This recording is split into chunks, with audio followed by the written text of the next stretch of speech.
Invité du 8h30 France Info, on retrouve Paul Laruturou et Mathilde Sirot. Bonne journée.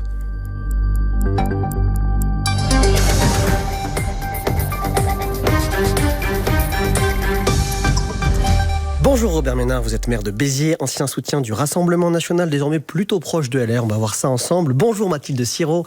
Bonjour. Vous travaillez dans l'excellent hebdomadaire Le Point. Les 5 Français évacués du bateau MV Andy sont donc touchés par l'hantavirus des Andes et ils sont à l'hôpital Bichat sous étroite surveillance. Parmi eux, une personne testée positive se trouve en réanimation dans un état grave. Bonne nouvelle, on l'a appris hier soir, les 26 cas contacts français ne présentent aucun symptôme. Pour le moment, le patron de l'Organisation mondiale de la santé, en conférence de presse hier à Madrid, se veut rassurant. L'OMS estime toujours que le risque sanitaire à l'échelle mondiale reste faible. À ce jour, 11 cas ont été signalés, dont 3 décès. Tous les cas suspects sont placés à l'isolement et pris en charge sous stricte surveillance médicale, ce qui permet de réduire au minimum tout risque de propagation. Pour l'instant, rien n'indique que nous assistions au début d'une épidémie de plus grande ampleur, mais bien sûr, la situation pourrait évoluer. Monsieur le maire, pendant le Covid, c'était couvre-feu à Béziers, contrôle renforcé, il y avait également des messages diffusés dans les rues avec des haut-parleurs. Vous assumiez à l'époque une ligne très ferme. Quand vous entendez aujourd'hui ces craintes tentées de notes rassurantes sur l'hantavirus, est-ce que collectivement, vous pensez qu'on a retenu la leçon du Covid ? Mais il me semble. Enfin, attendez, moi je suis pas un spécialiste, je fais attention. Non, mais vous êtes maire, vous êtes élu, donc vous devez gérer la crise. Mais c'est pas parce que tu es maire que tu connais tout un tas de choses. Enfin, on va juste se calmer soi-même. Non, moi quand j'entends les choses, d'abord c'est une vingtaine de personnes en France. Ouais. Enfin, ça avait rien à voir avec les chiffres qu'on a vécu à ce moment-là. Puis je crois qu'on a retenu un certain nombre de choses. Moi je rappelle, vous vous rappelez les masques, même les masques c'était inutile, c'était même dangereux au début. Alors, je pense qu'on a appris. Là, je vois qu'il y a des polémiques. La demande de masques FFP2 a été multipliée par 5 en moins d'une semaine en France, et pour les masques chirurgicaux par 4. C'est France Inter qui dit ça ce matin. Ouais, vous, ce matin à Béziers, vous n'avez pas de problème de masque? Non, moi, je sais pas, il faudrait que je demande aux pharmaciens, ça doit être comme le reste de la France. Oui, on s'inquiète parce qu'on a ça dans la tête, mais il me semble qu'on a appris un certain nombre de choses. J'ai vu quand même qu'il y avait une polémique, est-ce qu'on a assez de masques ou pas, si jamais ça risquait de se développer. Mais là encore, on n'a même pas les chiffres, donc je vais pas parler de quelque chose sur lequel on n'a même pas un fait sur lequel s'appuyer. À ce stade, vous, au niveau de votre ville, à Béziers, est-ce que vous avez pris des mesures ou est-ce que vous avez adressé des consignes quelconques aux habitants ? Aucune. Attendez, j'ai pas alimenté une espèce de paranoïa. Il n'y a aucune raison d'être paranoïaque. Il n'y a rien, on verra. Non, là, rien du tout. Sur la stratégie du gouvernement qui a lancé une espèce d'opération de transparence qui communique énormément sur ce virus, est-ce que vous pensez que c'est une bonne chose ? Est-ce que vous pensez que la stratégie qui a été choisie, par exemple, un isolement très strict de tous les cas contacts, c'est la bonne stratégie. Oui, sur ce terrain-là, bien sûr. Enfin, vous vous rappelez, il y a encore des gens qui pensent qu'on nous cache des choses. Et d'ailleurs, les complotistes reviennent sur les réseaux, là. Attendez, mais moi, j'en ai en bas de chez moi, toutes les semaines, qui disent qu'on est responsable. Alors, ils sont chaque fois le nombre de morts, parce que ma femme, à l'époque, était députée, donc, enfin, ça fait des années, ils sont toutes les semaines au même endroit en bas de mon immeuble. Vous allez les voir, qu'est-ce que vous leur dites ? Au bout d'un moment, non, ça va. La folie, je veux bien discuter avec tout le monde, mais à ce degré de délire, qu'est-ce que vous voulez que je vous dise ? Si on vous pense que vous avez tué un certain nombre de gens, non, on ne tue personne. Voilà, c'est tout. Et donc, le gouvernement, pour répondre à votre question, il a raison de se donner toutes les armes ou les moyens de dire aux gens, on ne vous cache rien. Parce que dès que tu as l'impression que quelque chose est caché, vous avez tous les complotistes de la Terre qui s'introduisent là-dedans et qui délirent complètement. Je ne suis pas complotiste pour 2 sous. Puisque vous parlez du gouvernement, le ministre des Transports avait annoncé sur France Info d'ailleurs 2 nouvelles aides du gouvernement pour faire face à cette hausse des prix du carburant liée évidemment à la guerre au Moyen-Orient. Sauf que le gouvernement les a repoussées sans nouvelle date, peut-être en juin. On ne sait pas, officiellement en raison de cette crise de l'hantavirus. Quelles mesures, vous, ce matin, vous demandez au gouvernement Le Cornu sur le carburant ? Écoutez, moi je ne pense pas qu'on puisse comme ça imaginer une réponse pour tout le monde. Je n'y crois pas. Je ne suis pas favorable à ça. Je pense qu'il faut des réponses ciblées. Alors est-ce qu'elles sont mises assez vite en œuvre ? C'est la vraie question. Mais dire aujourd'hui, attendez, moi je suis... Sur cette position-là, je suis toujours... Aujourd'hui, si vous dites, on va baisser comme ça le prix de l'essence de temps et temps. Moi, je vous demande tout de suite combien ça coûte et comment vous faites pour le payer. C'est juste ça. Quand vous êtes dans l'opposition, tu peux dire n'importe quel truc. Vous pensez au Rassemblement national, par exemple, qui propose de baisser la TVA à 5,5% sur Très le bien, carburant. madame. Ça coûte combien et où on Plusieurs fait les milliards économies d'euros. Voilà, c'est ce que je voulais que vous me disiez. Comment tu fais pour payer ça? Moi, je trouve que c'est très très bien. C'est formidable si tu dis en même temps, on va faire des économies là. Parce qu'en même temps, tu peux pas, du coup, dire ah oui, on s'endette toujours un peu plus. Si tu ne sais pas mettre face à des dépenses, des recettes, tu te fous du monde. Mais regardez les propos, vous avez vu, on a eu droit, alors les trucs c'était, le gouvernement va gagner plein d'argent sur les taxes et tout. Vous apercevez qu'avec la baisse de la consommation, les recettes pour le gouvernement sur l'essence, elles vont diminuer par rapport à ce qu'elle était. Donc je me méfie des réponses simplistes, un peu démago. À l'échelle nationale, mais à l'échelle locale, vous en tant qu'élu local, maire de Béziers, est-ce que, comme certains maires, on a entendu des reportages sur France Info cette semaine, vous essayez des solutions locales, je sais pas, sur le plat ou sur l'électrique ou des petites mesures? Est-ce que vous réfléchissez à des choses? Est-ce que vous pouvez aider? Mais ça n'a aucun sens. Qu'est-ce que vous voulez que je fasse? Rien? Vous pouvez rien faire? Attendez, moi je veux bien la démagogie à l'état pur. Je veux dire, qu'est-ce que vous voulez que je fasse? Moi j'essaye, oui, ce que je fais, c'est j'essaye de faire d'économies sur nos dépenses d'essence qui sont importantes parce que les dépenses qu'on fait, la ville ou l'agglo, puisque je suis aussi président de l'agglo, elles sont in fine payées par les impôts. Moins de déplacements locaux? Moins de déplacement de vos véhicules? On fait attention. On fait attention. Mais dire que ça va changer la donne, c'est pas vrai. La note, à la fin, elle sera plus importante comme pour tout le monde. Elle sera plus importante comme pour tout le monde. Et qu'est-ce que vous disent les Biterrois et Biterroises, les habitants de Béziers? On sait que avec un prix de l'essence moindre en 2018, les gilets jaunes étaient sur les ronds-points. Aujourd'hui, il n'y a pas de colère sociale, en tout cas, qui s'exprime. Mais est-ce que pour autant, vous sentez que voilà, la population est dans un état quand même d'irritation et qu'il pourrait y avoir une colère sourde à un moment donné qui explose? Il ne parle que de ça. Dès que je suis avec quelqu'un, il parle du coût de la vie et du prix de l'essence. Évidemment. En plus, moi, je suis dans une ville, comme toutes les villes de province, c'est les bagnoles ou rien. Je veux dire, quand tu habites dans un rayon de 20 bornes autour de Béziers, il y a 15 000 à 20 000 personnes qui rentrent dans la ville chaque année, chaque jour, qui viennent travailler. Attendez, il n'y a pas le métro, il n'y a pas le RER, il n'y a pas les bus. Est-ce que, comme à Laval ou Lorient, vous pardon, je finis. Et ça veut dire que les gens, c'est impératif d'utiliser la voiture. Tu n'as pas le choix. Et donc, c'est évidemment quelque chose que tu sens tout de suite. Et comme je suis dans une ville pauvre, où les gens, vous savez, c'est pas une formule, là, de plateau de télévision, de dire qu'ils sont à quelques dizaines d'euros près à la fin du mois. Plein de gens. Évidemment, quand l'essence coûte plus cher, c'est un vrai problème. À partir de quel prix à la pompe c'est invivable pour eux, d'après vous? À partir de quel prix à la pompe c'est invivable? Je ne sais pas. Aujourd'hui, ils font des économies, mais tu fais des économies de quoi? Tu peux aller faire sur le boulot, puisqu'il faut bien y aller au travail. Tu le fais sur le reste. Oui, nous, on s'est posé la question de rendre la possibilité plus de gens de faire du travail à distance et tout. Voilà, télétravail. Mais attendez, quand vous ramassez les poubelles, tu fais pas du télétravail. Quand dans un certain nombre de boulots à la mairie, dans l'administration, elle peut. Le reste, il faut bien la balayer, la ville. Et puisque vous êtes aussi président de l'agglomération, est-ce que comme à Laval ou Lorient, vous auriez envie, par exemple, d'essayer de diminuer le prix du transport en commun? Même si la voiture est indispensable à la plupart de vos... Vous savez quel est le prix chez moi du transport en commun? Franchement, j'en ai aucune idée. Non, mais je vais vous le dire, j'imagine que vous ne le savez pas. Pour les gens qui gagnent pas beaucoup d'argent, c'est 2 € par mois. Donc il n'y a pas besoin de diminuer. Voilà, alors donc on arrête avec ces conneries-là et surtout, on arrête avec les bêtises du transport en commun gratuit. Parce que, pardon, la gratuité des transports, ça n'existe pas. Si c'est pas le passager qui paye le transport, il y a forcément quelqu'un qui le paye. Et qui paie le transport aujourd'hui, les transports collectifs dans nos villes? C'est à 80% les chefs d'entreprise. Je ne suis pas sûr que pour les employés des chefs d'entreprise, en l'occurrence, ce soit une très très bonne idée d'augmenter encore les taxes sur les transports. Si on résume sur la crise du virus et celle des carburants, donc ces deux crises qui se superposent, vous donnez plutôt quitus au gouvernement, là en l'occurrence sur le coût de la vie, de résister à la tentation du chèque, d'un nouveau quoi qu'il en coûte, fait du montant de la dette. Madame, on n'en a pas les moyens.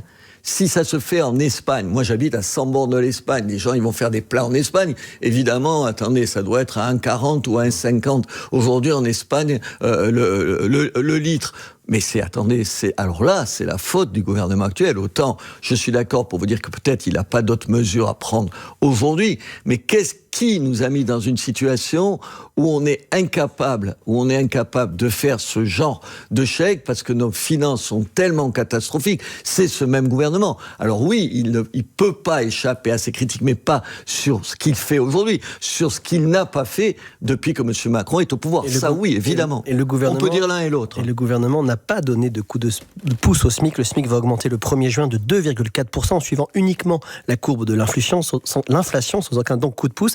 Que doit faire le gouvernement, même si on a bien compris que pour vous, il n'avait plus d'argent. Mais là encore, si tu es complètement démago, tu proposes, comme tout un tas d'oppositions de droite et de gauche, il faut augmenter le SMIC. Oui, très bien. Est-ce qu'on sait les conséquences que ça a pour les entreprises ? Chez moi, vous savez, les grosses entreprises, il n'y en a pas beaucoup. Il y a tout un tas de petites entreprises. Pour moi, je suis prêt, évidemment, à imaginer un effort sur ce domaine-là, en se disant quelles conséquences ça va avoir sur un certain nombre de petites entreprises, où vous savez, le patron d'une entreprise de 7 ou 8 salariés ou de 5 salariés, il ne gagne pas 4 fois ce que gagnent ses salariés. Donc, ce que j'essaye de vous dire, c'est quoi ? Je ne veux pas donner l'impression ici de promettre tout, quand tu sais pertinemment que quand tu es au pouvoir, les contraintes que tu as, elles sont plus fortes que tes promesses. Je sors d'une campagne électorale où j'ai entendu tout un tas de gens dire de telles âneries, faire des promesses dont tu sais pertinemment, dont ils savent pertinemment qu'elles sont intenables. Des candidats. Écoutez, vous pouvez toujours dire, on paiera plus les employés municipaux, on en emploiera plus, et en plus, on baissera les impôts. Vous y croyez un instant, vous n'êtes pas complètement demeuré. Vous vous dites évidemment que c'est pas vrai. Sur la question du prix des carburants et des matières premières, la clé, c'est quoi ? C'est la sortie du conflit de l'Iran. Est-ce que la visite actuellement, ces jours-ci, du président américain en Chine peut changer les choses? Il est juste cinglé. Donald Trump, il est cinglé. Pourquoi ? Vous vous rappelez ce qu'on disait de Biden, y compris lui, il disait oui, personne, y compris dans la presse américaine, ne disait à quel point il était fatigué, il était incapable d'être chef de l'État. Je crains pour nous tous, vous êtes 2 journalistes ici, que dans quelques mois ou dans quelques années, on vienne vous adresser la parole, madame ou monsieur, en vous disant « Mais vous n'aviez pas remarqué que les délires des siens posent problème ?» Vous avez vu, à la veille de son arrivée, quelques heures avant son arrivée, de prendre l'avion pour la Chine, vous avez vu comment il a tweeté? Vous avez vu qu'il est fou. Il est fou. Il y a 59% des Américains qui disent aujourd'hui qu'il n'a pas l'état mental pour être chef de l'État. Vous avez varié vous-même sur Donald Trump. Vous vouliez un président autoritaire et protecteur sur le modèle de Trump en 2022. Et là, dans votre dernier livre, Lettre à Clara, aux éditions Télémac, vous décrivez Trump, certes, comme fantasque, misogyne et raciste. Vous rajoutez donc fou ce matin. Mais vous écrivez aussi qu'il aurait dû recevoir le prix Nobel de la paix. Vous êtes sérieux ? Non, attendez, vous êtes un faux cul, là, quand vous dites non, ça. Je vous permets pas de dire ça. Je suis absolument pas faux cul. J'ai lu votre livre et je vous pose une question en vous citant, c'est page 26. Qu'est-ce que je dis ? La phrase suivante. La phrase suivante de cette phrase. Je me souviens, vous parlez de Barack Obama. Parce que je dis, on l'a bien donné à Barack Obama, on peut bien lui donner à lui. Honnêtement, parce que Barack Obama, expliquez-moi pourquoi on lui a donné. Vous dites quand même qu'il aurait dû recevoir le prix Nobel de la paix. Attendez. Alors, je retire faux cul, je vais dire faux jeton, ça va pas lui plaire plus. Mais vous maintenez qu'il devrait recevoir. Vous maintenez qu'il devrait recevoir le prix Nobel de la paix. Non, pas aujourd'hui. Mais quand ça s'est posé. Pas moins que Barack Obama. Or, personne d'entre vous, dans les médias, ont trouvé beaucoup scandaleux que Barack Obama, on lui donne le prix Nobel. Qu'est-ce qu'il a fait pour la paix, Barack Obama ? Rien. Alors, on pouvait à ce moment-là gueuler sur Barack Obama, sauf que les médias, y compris ici, chez vous ou ailleurs, on l'a jamais dit. Vous autorisez le faux cul à lancer le fil info ? Dans un instant, nous évoquerons l'élection présidentielle, le procès Sarkozy et Kylian Mbappé. Mais d'abord, il est 8h47 et c'est l'info en 1 minute avec Maureen Suignard. Un premier entretien et de gros dossiers à l'ordre du jour. Donald Trump a entamé sa visite d'État en Chine et a rencontré son homologue. Pékin affirme que les 2 dirigeants ont discuté du Moyen-Orient, de la guerre en Ukraine et de la situation sur la péninsule coréenne, sans plus de précision. La demande de masques FFP2 multipliée par 5 en une semaine. Les principaux grossistes peinent même à fournir les pharmacies. Une forte demande alors qu'une Française a été testée positive à l'antavirus après avoir participé à une croisière. Pour le moment, les 26 cas contacts français identifiés n'ont aucun symptôme. 3 500 000 €, voici le montant d'une vaste fraude que la cellule investigation de Radio France vous dévoile ce matin. 7 personnes ont été placées en garde à vue. Il y a quelques jours, un soupçonné d'avoir vendu de faux arrêts de travail. Et un 14e titre pour la route. Le PSG, de nouveau sacré champion de France après s'être imposé 2-0 face à Lens hier soir. France Info. Le 8-30 France Info, Paul Larouturou, Mathilde Siro. Avec le maire de Béziers, Robert Ménard. Mathilde, une déclaration fracassante du capitaine de l'équipe de France. Oui, Kylian Mbappé dit qu'un footballeur ne doit pas jouer et se taire. Il explique dans le magazine Vanity Fair craindre une victoire du Rassemblement national en 2027. Il dit « Moi, ça me touche, je sais ce que ça signifie et quelles conséquences cela peut avoir pour mon pays lorsque des gens comme eux arrivent aux commandes. » Marine Le Pen lui a répondu, c'était hier au micro de RTL. Kylian Mbappé, moi quand il dit qu'on va pas gagner les élections, ça me rassure parce que il est parti du PSG au Real Madrid en disant que c'était pour gagner la Ligue des Champions. Bon, entre-temps, le PSG a gagné la Ligue des Champions. Donc somme toute, quand il dit je veux pas que le RN gagne les élections ou le RN ne va pas gagner les élections, bah qui continue, moi ça me va bien. Quand vous entendez ces déclarations du footballeur Robert Ménard, vous vous dites quoi ? Vous vous dites que finalement c'est son droit, c'est la liberté d'expression, ou qu'il est sorti de son rôle en ayant des propos à teneur politique, en donnant aussi son point de vue sur aujourd'hui le favori des sondages pour l'élection présidentielle. Alors, attendez, je vais être le dernier, j'ai passé ma vie à défendre la liberté d'expression à la tête de Reporters sans frontières, je vais pas lui reprocher de dire ce qu'il dit. Je trouve que Marine Le Pen, elle est plutôt rigolote dans la réponse. C'est vrai que sportivement parlant, il ferait mieux de faire un petit peu attention, mais bien sûr qu'il dit ce qu'il veut, il peut avoir les préférences qu'il veut. Ça m'empêche pas de dire qu'il dit une grosse connerie, c'est autre chose, mais comme je le dirais de n'importe qui évidemment.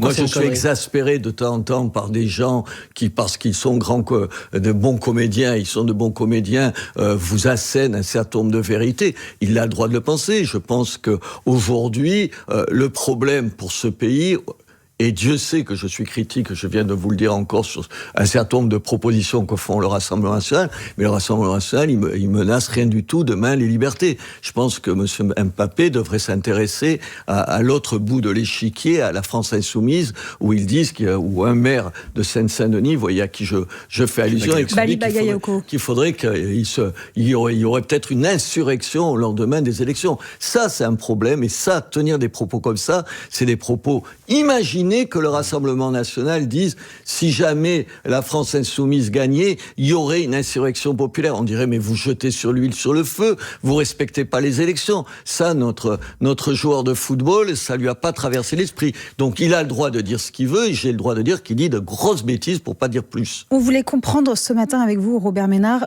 comment vous vous situez justement par rapport à cette échéance, par rapport à l'élection présidentielle. On a parfois du mal à vous suivre politiquement. Vous avez appelé par le passé à voter pour Marine Le Pen, puis à faire bloc derrière Emmanuel Macron, c'était aux législatives.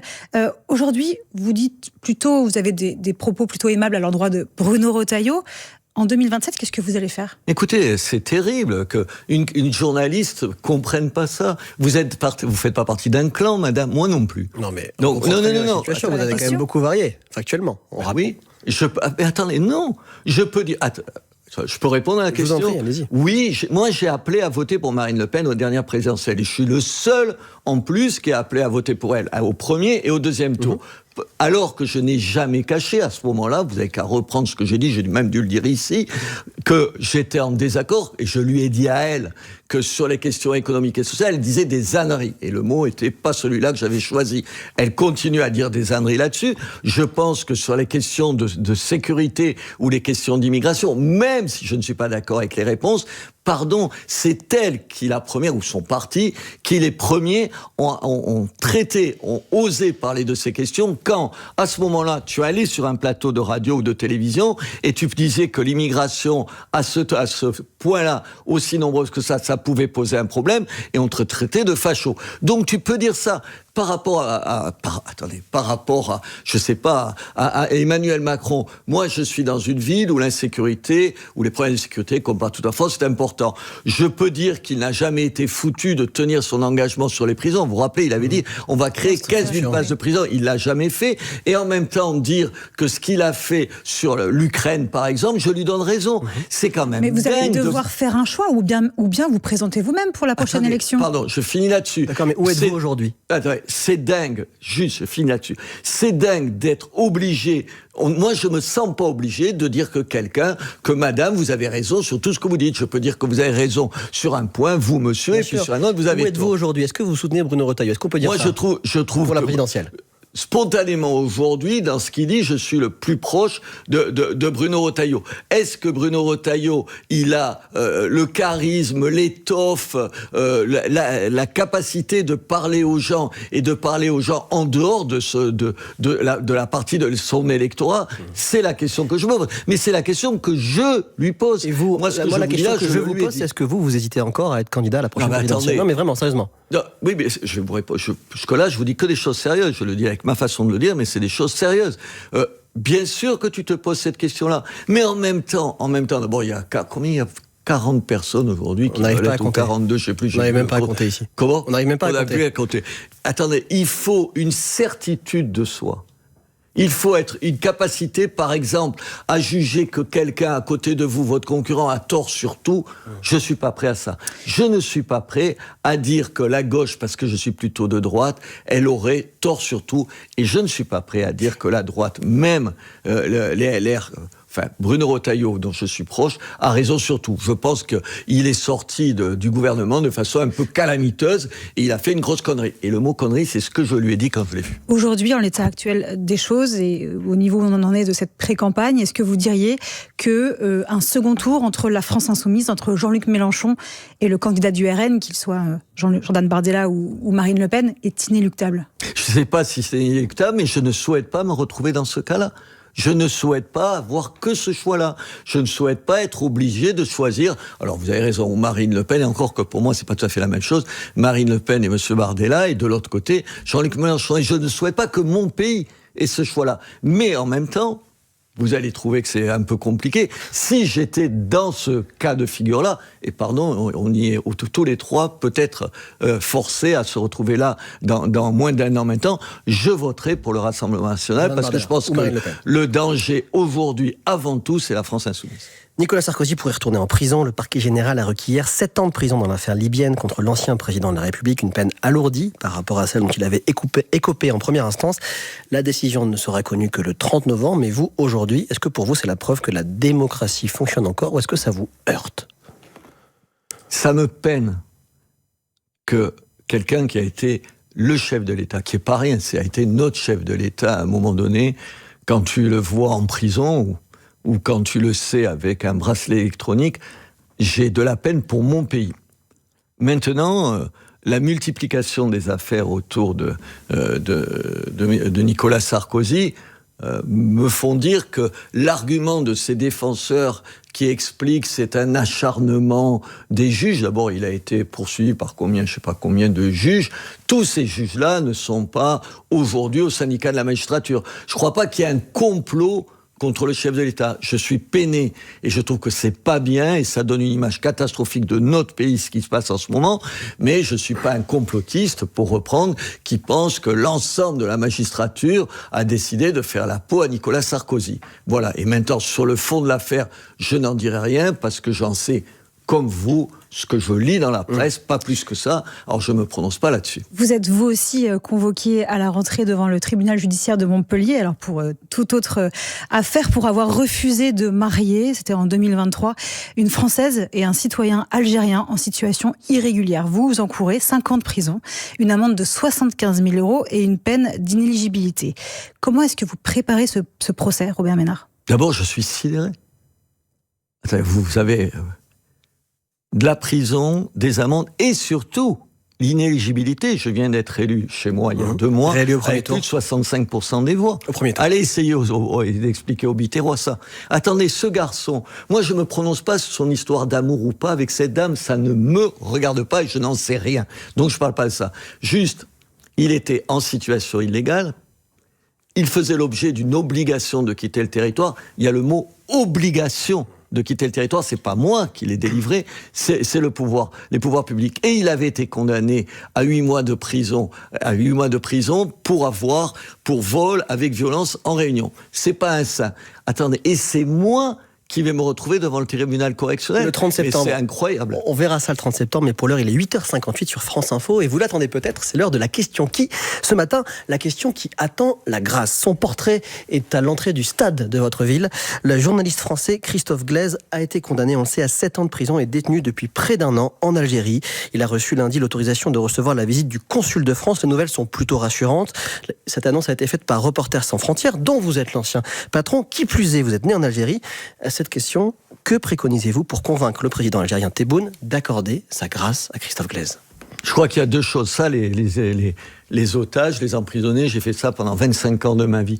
Je crois qu'il n'y a pas de contradiction entre ce que peut faire la France et la diplomatie française, et elle travaille, je ne sais pas ce qu'elle fait, donc je ne me prononce pas là-dessus, mais je crois que nous, je parle des journalistes, parce qu'il est journaliste, et les gens qui ne le sont pas, il faut taper du poing sur la table, faire du ramdam, c'est ce qui sert. Et quand le gouvernement vous dit il faut vous taire, il a tort. Il faut les deux. Vous avez compris, le travail en coulisses de la part du Quai d'Orsay, et je ne sais pas s'ils le font ou pas, donc je ne mets pas en accusation, et d'autre part, une mobilisation qui n'y est pas. Enfin, attendez, où elle est la mobilisation pour Glaise? Alors moi, quand vous arrivez au stade de Béziers, alors on joue pas au foot, mais on joue au rugby chez moi, il y a 2 grands portraits et qui seront jamais enlevés, parce que je sais que ça sert. Ce que je rêve, c'est que les médias ne cessent d'en parler, pas que dans les pages